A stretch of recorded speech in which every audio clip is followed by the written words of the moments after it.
What's going on, everybody? It's Alex Eickhoff here, and welcome to my new studio. This video is just gonna be a chill painting process video, scrolling these paintings across the screen, and that's what we're painting today.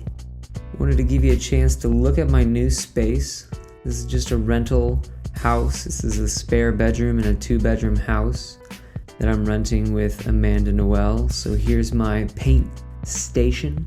Got this cool little phone holder with a light to do all my reels and time lapses on my phone while I paint smaller stuff.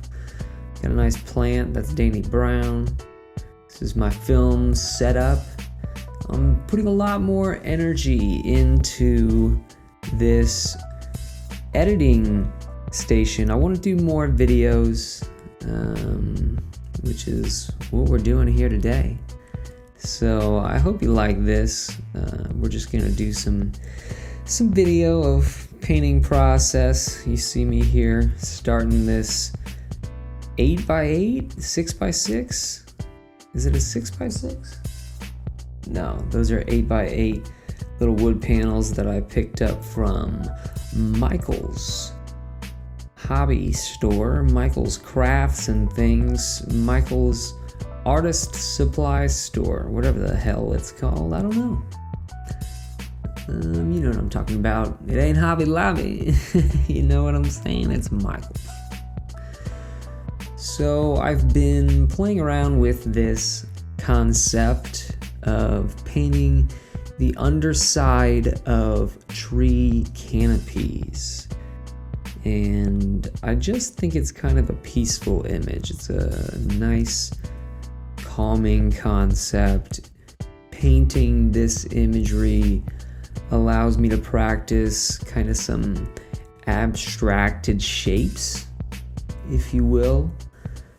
Nothing too stressful. I'm not even painting from observation at all.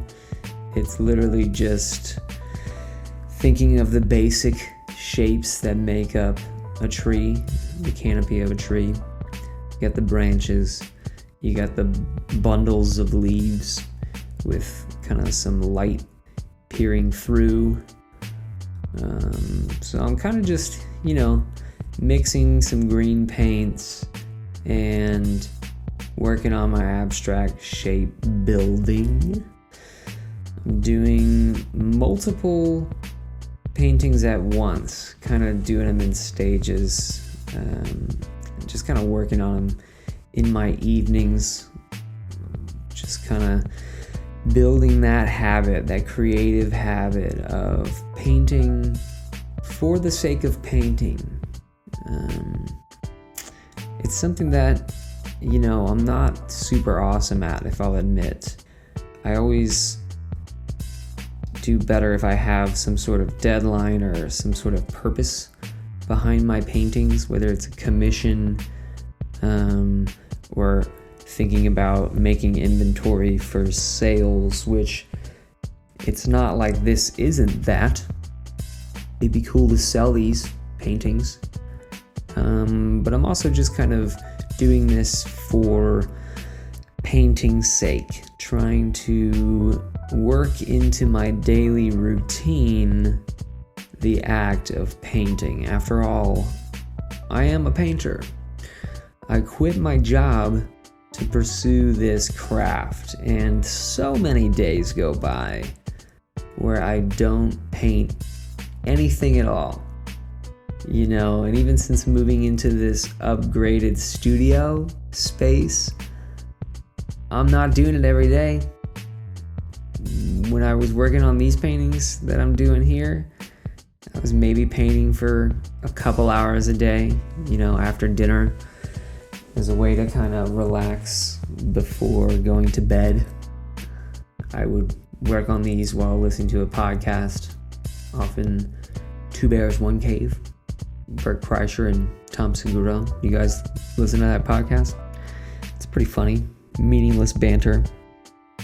They're not really talking about anything important, just meaningless banter. And for me, that's pretty calming. It's relieves stress. A lot of times I listen to educational podcasts, motivational podcasts that deal with business and art, but sometimes I just want to listen to meaningless banter between a couple of funny people. So that's why I listen to them. But anyway, I'm just building that creative habit. I hope this inspires you to do the same. It doesn't have to be perfect. Talked about that in my last podcast. That's right, I started a podcast recently. So if you're new to my channel and you like art podcasts, you like listening to things that are motivating, to get you creative, I talk about all kinds of tips and tricks that I've learned along the way in my artist journey. I am a professional artist. I've been on my own, making money from my art for almost 4 years now, or a little over 4 years ago I quit my job. I talk about all this in the podcast. My first episode was how I decided to quit my job and some steps that I took to do it, saving a bunch of money to kind of give myself a sabbatical.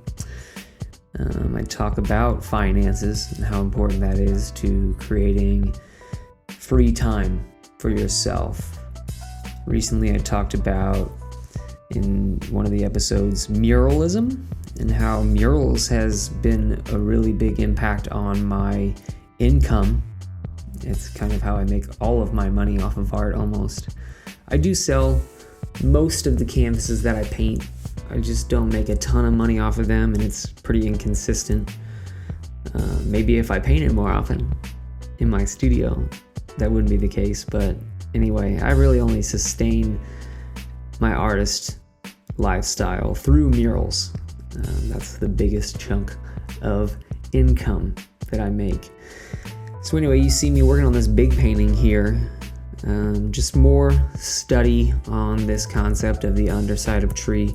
I'm painting bigger this time. It allows me to get a little bit more detail. Still kind of abstracted and rough shapes. I'm never gonna paint individual leaves. I prefer to keep my sanity, if you will. And anyway, but you were watching me previously paint smaller paintings, and that's what actually my most recent episode of the podcast, which will probably be aired by the time this video is posted, but I just recorded it the other day before editing this video and recording this audio. And in that episode, I talk about the value of painting miniature. The episode before, I talk about painting big and the benefits of painting murals financially and to progress your skills as an artist, the challenges that come with it. But also in the recent podcast, I talk about the value of painting small. It allows you to paint more quantity over the course of a year, which can rapidly increase your skills as an artist. So if that's something that inspires you, check out my podcast. Here are the final picks of the paintings from today. Let me know what you think. Which one of these is your favorite? Let me know in the comments below. If you like this kind of video, there'll be more to come, so be sure to subscribe. For now, thanks for watching. See you next time.